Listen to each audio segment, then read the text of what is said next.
Oi, eu sou a Mônica. Algo terrível aconteceu ano passado por causa da minha melhor amiga Júlia. Parece loucura, mas fiquei presa no fundo do mar por 36 horas. Sim, no fundo do mar, embaixo da água, por 36 horas, o que é mais do que um dia. Você vai ver que eu não estou inventando quando ouvir toda a história. Tudo começou quando Júlia me mostrou uma foto. Mônica, olha isso! Então peguei o celular dela. Eduardo, um cara que Júlia conheceu no Instagram, estava segurando o volante de um barco e sorrindo. Eu nunca gostei desse cara e essa foto me faz gostar ainda menos dele. Era tão óbvio que ele era apenas um garoto rico e mimado.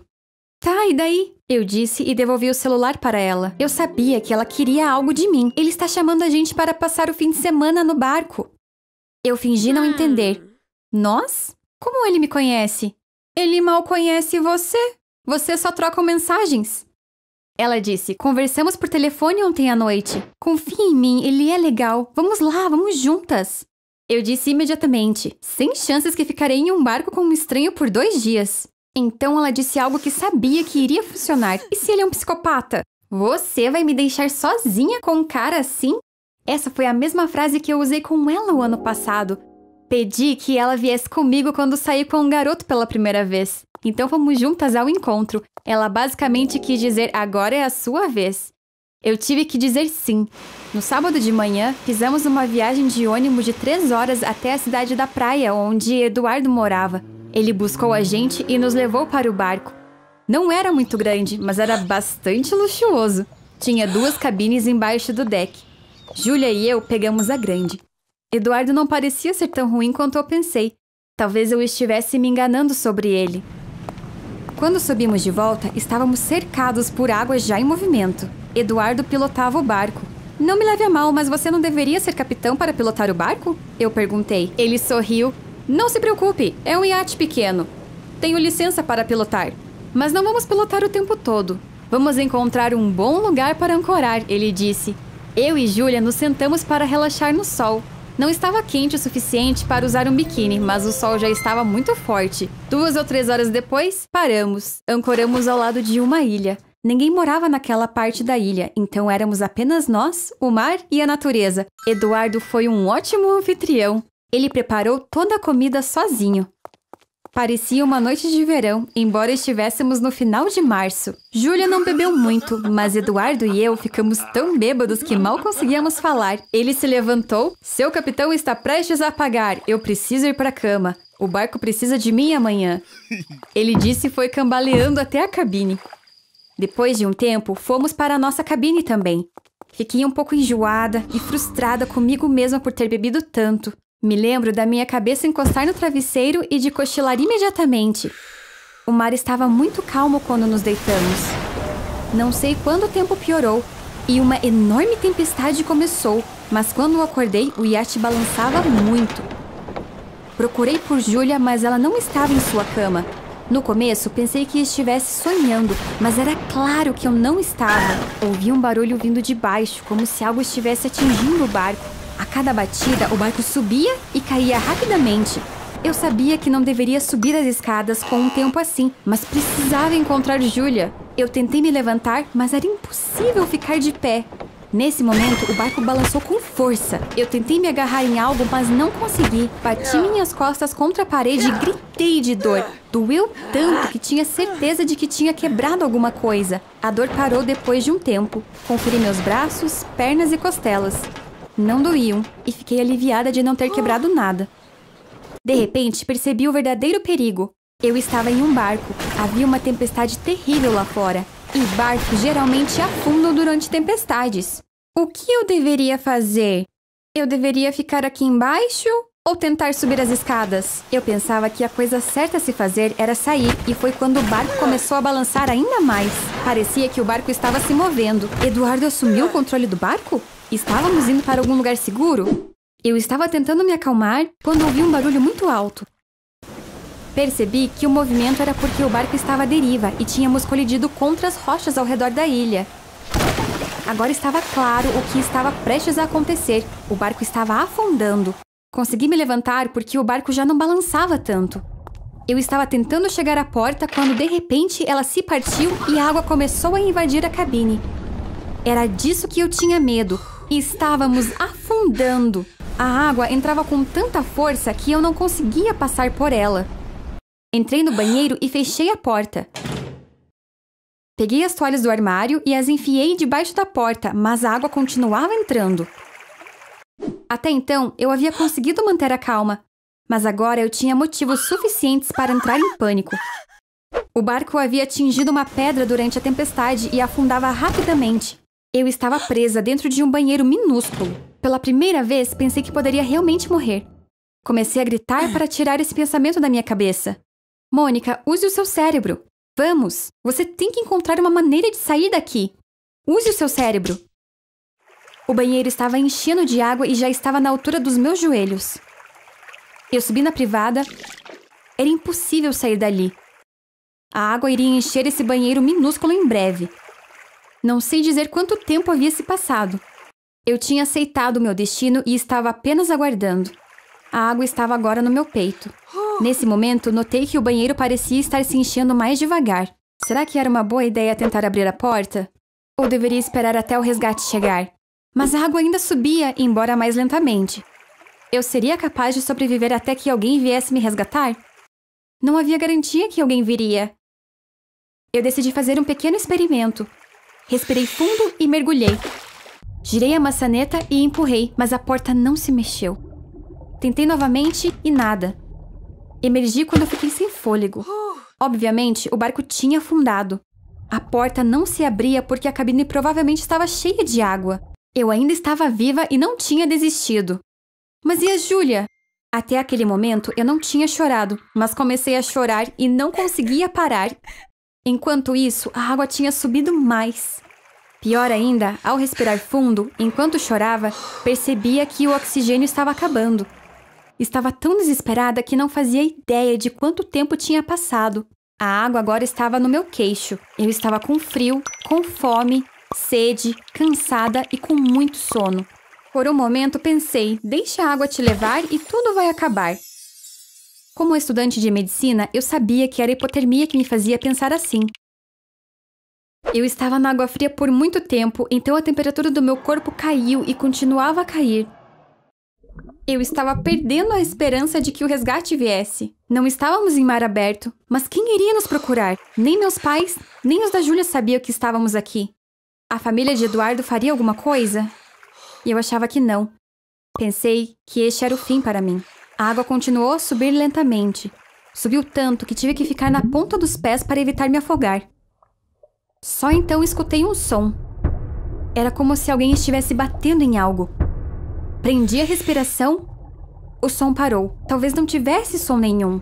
Talvez eu estivesse tendo alucinações porque eu estava prestes a desmaiar. Não! Escutei o som novamente e dessa vez estava mais perto. Se eu estivesse realmente alucinando, teria ouvido a voz da minha mãe ou algo assim. Por que eu ouvi o som de um metal batendo? Mergulhei na água mais uma vez. Tinha uma saboneteira de pedra. Peguei ela e voltei. Comecei a bater na parede com a saboneteira. O outro som parou. Tudo que se ouvia era eu batendo na parede. Eu parei depois de um tempo. Então o som do lado de fora voltou. Eu estava me comunicando com alguém. Eles sabiam que eu estava aqui. Eles, na verdade, eram 2 mergulhadores da equipe de resgate. No começo, eles não podiam abrir a porta por causa da pressão. Mas eles estavam lá para me salvar. Depois de um tempo, eles conseguiram me tirar do banheiro e do barco.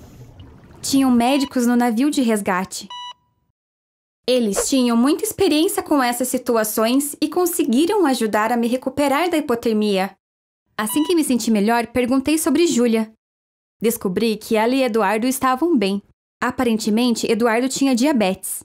Mas ele estava bêbado demais para tomar sua injeção de insulina. Pacientes com diabetes perdem a consciência em tais situações e entram em coma depois de um tempo. Eduardo, de alguma forma, chegou na nossa cabine e bateu na porta. Júlia ajudou ele imediatamente. Ela deu a ele a injeção de insulina, mas ele se sentia muito mal. Nesse momento, a tempestade começou e ele não teve escolha a não ser subir as escadas. Júlia também foi com ele. Felizmente, ela teve a ideia de vestir os coletes salva-vidas. Eduardo conseguiu dar partida no motor, mas as ondas eram grandes demais e ele não conseguiu impedir o barco de ficar à deriva. Eles caíram na água quando o barco bateu nas pedras. Júlia nunca saiu do lado de Eduardo. As ondas levaram os dois para a praia. Eduardo perdeu a consciência e Júlia não o abandonou. No dia seguinte, algumas pessoas que faziam uma trilha encontraram eles por acaso. Ambos estão bem agora. Depois de ouvir essa história, minha primeira reação foi: eles com certeza irão se casar depois de tudo isso. Depois de 36 horas horríveis, consegui voltar à vida. Eu acho que me saí muito bem. É claro que tive muita sorte, mas decidi entrar no banheiro, consegui me manter calma, lutei contra a hipotermia. Eu definitivamente mereço um parabéns. Oi, galera! Sou Ricardo, tenho 17 anos. Eu fiquei em coma por 5 meses e 12 dias. Foi uma experiência estranha. Transitei entre sonho e realidade. E depois de algum tempo, pude ouvir o que as pessoas falavam, mas não podia reagir. Algo surreal aconteceu quando eu estava em coma. Deixa eu começar pelo início. Em grego antigo, a palavra coma significa sono profundo, mas o que os pacientes experimentam é bem diferente de sono. O corpo desliga a consciência para se curar, minimizando a atividade cerebral. É como apertar reiniciar em um computador. Você é alimentado por tubos. Alguns pacientes são conectados a uma máquina para respirar melhor. Essa máquina manda o oxigênio que seu corpo precisa para os pulmões. E, como eu entrei em coma, eu lembro de uma sensação de queda. Depois, o som de bater em algo antes de perder a consciência. Então, fui sugado por um redemoinho, girando enquanto caía. As vozes ficaram distantes. A pior parte, ficava mais escuro quanto mais o redemoinho me levava. De repente, parei de girar lentamente. Eu lembro de pensar, é assim que a morte é? Por fim, um silêncio total e escuridão absoluta. Sei que aquele foi o momento em que entrei em coma, que apesar de parecer longo, levou apenas 15 ou 20 segundos. Não me lembro de nada dos primeiros meses. Não sei como, mas um dia comecei a ouvir vozes. Eram abafadas no começo. Depois ficaram normais. Podia ouvir coisas acontecendo ao meu redor, mas logo percebi a triste verdade. Estava em coma mesmo, com parte do cérebro acordado. Tentei abrir os olhos, mas não consegui. Queria dizer, eu posso te ouvir, só que não conseguia mexer os lábios. Eu queria mover minhas mãos e me sentar, mas não conseguia mexer um músculo. Era como se uma força invisível estivesse me segurando. Um dia, algumas pessoas entraram no meu quarto. Eu sabia pela maneira como falavam que eram médicos. Eles conversavam sobre 2 pacientes. Um era eu, o que significava ter outro paciente na sala. Eles compararam nossas condições e falaram abertamente porque nós 2 estávamos em coma. Pareciam não achar que eu sairia do meu coma. Não havia esperança. Era o fim da estrada para mim. Eles disseram que o outro paciente se recuperaria logo. Até decidiram qual paciente ficaria com a minha cama depois que eu morresse. Queria dizer que eu ouvia que eles estavam errados sobre mim, mas era impossível. Minha mãe e minha namorada Patrícia me disseram o que me deixou em coma. Mamãe me visitava todos os dias. Chorava enquanto cuidava de mim. Ela trocava minha roupa, me lavava com um pano e aplicava loção nas minhas feridas. Ninguém no mundo inteiro te ama como sua mãe, pode ter certeza. Ela murmurava as mesmas coisas. Você não queria ir para o acampamento. Eu fiz você ir para socializar. Você só queria relaxar. Você não queria ficar em uma barraca. Eu sou a responsável por tudo isso. É minha culpa. Eu queria não ter te obrigado a ir. Ela falava sobre um acampamento, mas eu não me lembrava de nada. Todas essas memórias sumiram. Fui acampar com meus amigos? O que aconteceu lá? Eu caí de algum lugar? Mesmo tentando, eu não me lembrava de estar em um acampamento ou o que tinha acontecido. Patrícia respondeu essas perguntas depois. Um dia ouvi a voz dela. Ela estava do meu lado, acariciando minha cabeça. Por favor, me perdoe. Fiquei longe porque sua mãe está brava comigo. Eu estava com muito medo, ela disse. Ela falava como se soubesse que eu a ouvia, confessando seus pecados. Eu não consegui me lembrar, mas agora sabia o que havia acontecido. Fomos acampar com a escola. Patrícia me mostrava uma foto quando chegou uma mensagem. A mensagem dizia: "Vou poder te ver hoje à noite?"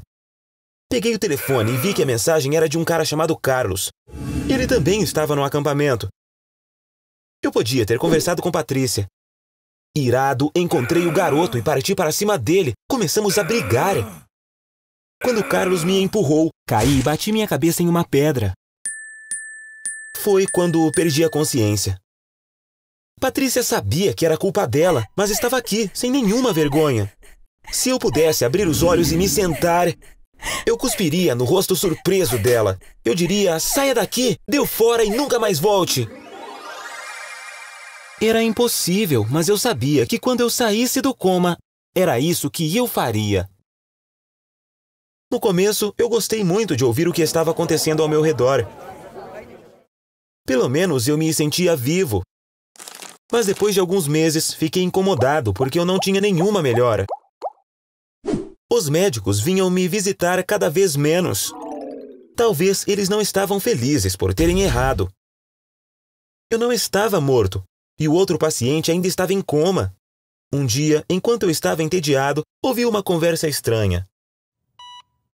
Eu nunca ouvi ninguém visitar o outro paciente. Mas agora tinha um homem e uma mulher do outro lado.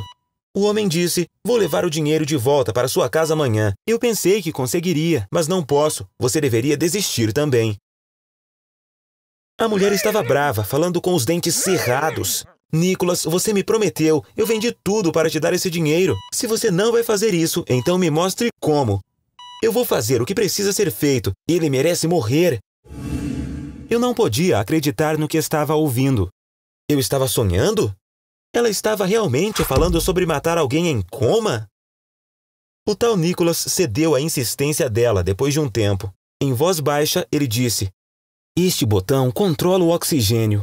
Você pode diminuir, girando ele para a esquerda. Está vendo aquele pequeno dispositivo no dedo do seu marido? Ele mede a frequência cardíaca e os níveis de oxigênio no sangue. Se a frequência cardíaca diminuir e os níveis de oxigênio caírem, o alarme disparará. Diminua o volume do alarme antes de diminuir os níveis de oxigênio. Ninguém vai verificar. Mesmo se verificarem, vão achar que uma enfermeira cometeu um erro." Eu estava ouvindo aquilo espantado. Esse Nicholas era médico? Ele falava do paciente como seu marido. Essa mulher era a esposa do paciente, então? Por que ela queria matar o marido? E o mais importante, ela realmente faria isso? Minha vida ficou emocionante. Eu os ouvia ansiosamente. Durante esse tempo, minha consciência estava indo e vindo. Às vezes eu passava dias sem ouvir nada. Era como entrar e sair de um sono profundo. Talvez eu estivesse no fim da estrada, como os médicos achavam. Eu estava assustado, mas não podia fazer nada. Então eu caí no redemoinho mais uma vez. Os sons ficaram abafados novamente. Girei infinitamente no redemoinho e perdi completamente a consciência. Me lembro do momento em que acordei. Meus olhos se abriram. Como não via a luz há meses, fechei os olhos imediatamente. Ouvi minha mãe gritar de alegria. Ela viu meus olhos se abrirem. Ela fechou as cortinas. Abri os meus olhos de novo e sorri para ela. Ela disse: "Bem-vindo, querido", e chorou. A sala se encheu de médicos em 10 minutos. Eu não tinha certeza se conseguia falar ainda. Eu senti que minha voz não sairia. Apenas continuei sorrindo. Alguns dias depois, lembrei de um sonho do meu coma. Essa experiência foi estranha. No sonho, a esposa de outro paciente queria matá-lo. Um médico chamado Nicholas estava ajudando ela. Ao lado havia um paciente um pouco mais velho que eu, que não tinha idade para ter uma esposa. Agora eu já estava falando confortavelmente. Contei o sonho para minha mãe, rindo. Ela congelou quando eu parei de falar. O homem na cama ao lado havia morrido há um mês. O novo paciente chegou há 1 ou 2 semanas. A esposa do paciente falecido o visitava às vezes. Ela sentava e o encarava silenciosamente. E o Nicholas? Minha mãe disse que nenhum médico se chamava Nicholas. Mas havia um cuidador com esse nome. Minha mãe não conseguiu se conter e contou à diretoria do hospital sobre isso. Isso não era bom para o hospital, é claro. Eles disseram que iriam investigar, mas não fizeram nada. Eles nem sequer vieram falar comigo. Mas minha mãe não desistiu. Quando a polícia foi envolvida, a verdade veio à tona. O paciente que estava no meu quarto traía a esposa. Uma noite, ele e a amante bateram o carro. A namorada morreu, mas ele entrou em coma. A esposa queria vingança e planejou o assassinato dele. Ela fez um acordo com Nicholas, o cuidador. Nicholas desistiu, decidiu que não conseguiria matar alguém em coma. Quando ela disse que faria sozinha, ele lhe disse o que precisaria ser feito. Essa é a parte que eu testemunhei. Um dia, ela veio no final do horário de visitas. Ela mexeu na máquina de oxigênio para que ele recebesse menos oxigênio. Ninguém percebeu porque ela diminuiu o volume do alarme. Todos pensaram que era uma morte relacionada ao coma. A esposa e o cuidador tiveram que confessar o que haviam feito por minha causa. E os dois foram presos. Oi, pessoal! Meu nome é Nora. Eu tenho uma condição genética super rara. Quando te contar, talvez você ache interessante. Você pode até querer ter tido isso. Mas depois de ouvir a história toda, você vai entender que não é algo desejável. Porque chegar à minha idade tendo isso é considerado algo bem extraordinário. O nome formal para essa minha condição é insensibilidade congênita à dor. Isso significa que eu não sinto dor. Eu realmente não sinto nenhuma dor. Por exemplo, se alguém pisar no meu pé, eu não vou sentir. Não vai doer se enviar uma agulha no meu braço. Nunca tenho dor de cabeça. Não dói se eu acidentalmente me cortar enquanto cozinho. Ao ouvir isso, pode parecer como um superpoder, mas realmente não é tão simples assim. As dores são vitais para a nossa saúde. Deixa eu te contar uma situação que aconteceu no ano passado. Uma noite eu saí do banho e percebi que minha pele estava toda vermelha. Acontece que a água estava muito quente quando eu tomei banho. Eu não senti porque não sinto dor. Tive queimaduras de 2º grau nas costas, nos braços e no pescoço. Depois tive bolhas em todos os lugares. Se eu sentisse dor, iria saber que a água estava muito quente e não teria me queimado. Como você pode ver, sentir dor ajuda a nos proteger. Ficamos muito vulneráveis sem a dor. Olha, isso é um pouco envergonhoso, mas vou te contar. Eu não sinto vontade nenhuma de fazer xixi. Por isso, sempre vou ao banheiro na mesma hora todos os dias. Meu corpo já se acostumou. Se eu não seguir os horários, não sinto nada, nem quando minha bexiga está prestes a explodir. Só consigo perceber quando começo a fazer xixi na roupa. Então eu tenho alarmes para me lembrar de ir ao banheiro. Pode parecer um pouco nojento, mas quis contar isso para você entender a minha situação. Então, se eu não sei quando preciso fazer xixi, isso significa que não sinto fome? Por sorte, isso não é um problema. A fome e a sensação de saciedade são controladas por um mecanismo diferente. Por isso eu sinto quando estou com fome ou quando fico cheia, se estiver comendo. Me sinto muito sortuda por poder sentir saciedade. Se não fosse isso, eu comeria o tempo todo e ganharia muito peso. Um problema que eu posso ter no futuro é ter um bebê. As mulheres sabem que estão prestes a dar à luz por causa da dor que sentem. Como você pode imaginar, pessoas como eu também não sentem essa dor. Isso também pode parecer algo bom. O que mais você quer? Você pode dar à luz sem dor, alguém poderia dizer. Mas a mãe tem que empurrar o bebê para dar à luz. Mas se você não sente a dor de parto, por meio das contrações, não sabe que precisa empurrar. Por isso, provavelmente, não poderei dar à luz por parto normal. Vou ter que fazer cesariana. Esse é um problema futuro. Na verdade, quero falar mais sobre o que estou passando agora. Você sabe qual é o problema mais comum que tenho todo dia? Morder o interior da minha bochecha ao comer. Você não faz isso com a mesma frequência que eu porque sabe que vai doer com base em suas experiências anteriores. Eu nunca senti dor, então não tive essa experiência. É por isso que mordo minha bochecha ou minha língua ao comer. Às vezes fico com a minha boca cheia de sangue. Então eu tenho que parar de comer e lavar a boca. Na verdade, foi assim que me diagnosticaram. Quando meus primeiros dentes caíram, comecei a morder minha língua. De tanto que mordia, minha boca estava sempre sangrando. Quando minha mãe contou ao médico, ele disse que isso não era normal. Não sabiam qual era o problema no começo, porque é uma condição raríssima. Então fizeram alguns exames. Descobriram quando ficou evidente que não sinto dor. Minha mãe sempre fala que para ela a parte mais difícil foi quando eu era bebê.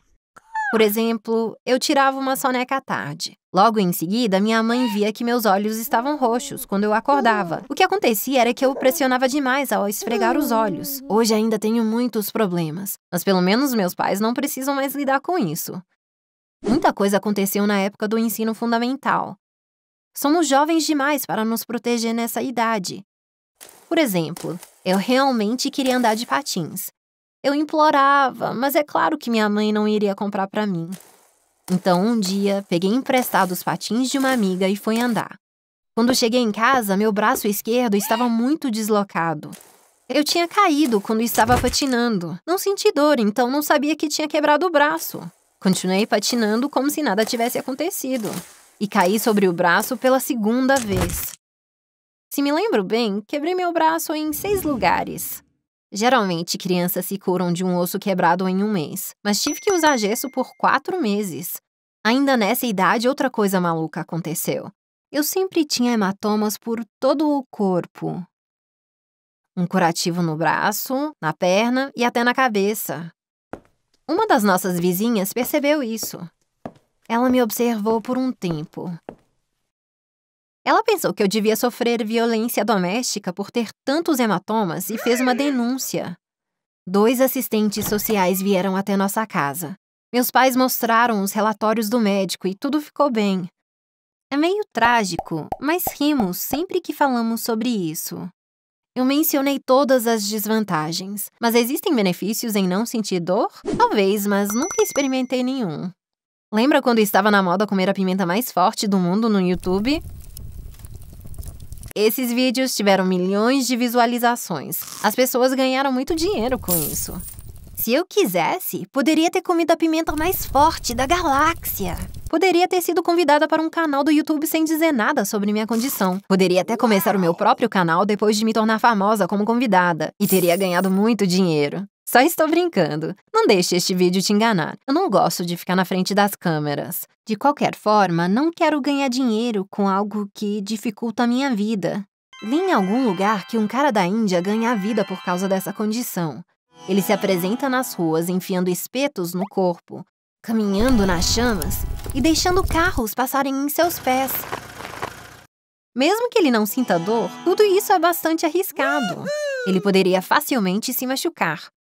Pessoas como eu vivem vidas perigosas. Por que nos expor ainda mais com façanhas como essas? Infelizmente, as pessoas como eu têm uma expectativa de vida curta. Já te contei bastante coisa e agora você está sabendo disso também. A qualquer momento eu poderia ter um dos vários problemas possíveis, como um ataque cardíaco. Ataques cardíacos têm alguns sintomas. Se você sentir dor no peito, sabe que precisa ir ao hospital imediatamente. E os médicos vão intervir antes do ataque cardíaco acontecer. Eu não conseguiria fazer isso. Eu não sentiria a dor no peito, então só saberia que estava tendo um ataque cardíaco quando começasse. Mas há algo sobre a minha condição pela qual sou grata. Eu não tenho dores menstruais. Minha mãe tem dores menstruais terríveis. Suas dores começam dias antes da menstruação e continuam por dias. Se eu sentisse dor, tenho certeza de que sofreria como minha mãe. Felizmente, não preciso lidar com isso. Outra coisa que eu gosto é que nunca tenho coceira. Algumas pessoas com essa condição também não sentem coceira. Eu sou uma delas. Eu nunca cocei uma picada até hoje. Não importa quantos pernilongos me piquem, eu não coço. Mesmo que a área picada fique vermelha ou inchada, nunca sinto vontade de coçar. É engraçado porque os pernilongos me amam. Se tiver 10 pessoas em uma sala, eu serei a picada. Se eu sentisse coceiras, seria um grande problema. Eu acho que é assim que as partes negativas se equilibram. Quanto mais te conto sobre as vantagens da minha condição, mais eu me lembro. Por exemplo, eu não suo, mesmo quando está muito quente. O que isso tem a ver com a dor, você pode perguntar. E você está certo. Mas por algum motivo pessoas com essa condição não suam, então não me preocupo se estou cheirando mal. Eu nunca gastei dinheiro com desodorante na minha vida. Meu médico acompanha minha condição há anos. Um dia ele disse: "A única dor que você vai experimentar é a do coração partido." Mas ainda não me apaixonei. Eu sei que pode parecer idiotice, mas eu sonho em me apaixonar por alguém e que essa pessoa me deixe para que eu possa ter um coração partido, como meu médico disse. Eu li sobre isso e muitas pessoas dizem que a dor do coração partido parece uma dor física. Esta é a única chance que tenho de sentir dor. Quem sabe? Talvez eu acabe experimentando. Por fim, preciso falar isso. Existe uma cura para esta condição? Infelizmente não. Mas suas razões e circunstâncias já são conhecidas. Portanto, talvez a cura seja descoberta. Mas apenas algumas pessoas no mundo têm essa condição. O número exato não é conhecido, mas provavelmente é menor que 500. Para empresas farmacêuticas, menos pacientes significa menos dinheiro. Portanto, tem menos recursos financeiros para encontrar a cura. Como você deve saber, a cura para muitas doenças é encontrada através de pesquisas científicas. Leva anos para que uma pesquisa se torne um medicamento. Talvez encontrem algo no futuro, mas não existe nada agora. Obrigada por me escutar. Agora você conhece a minha história. Então me diz, você gostaria de estar na minha situação? Por favor, deixe sua opinião nos comentários. Se quiser assistir outras histórias interessantes sobre pessoas, se inscreva no canal. Se tiver uma história interessante, envie-a por e-mail. Nosso e-mail está na descrição do vídeo. Tchau!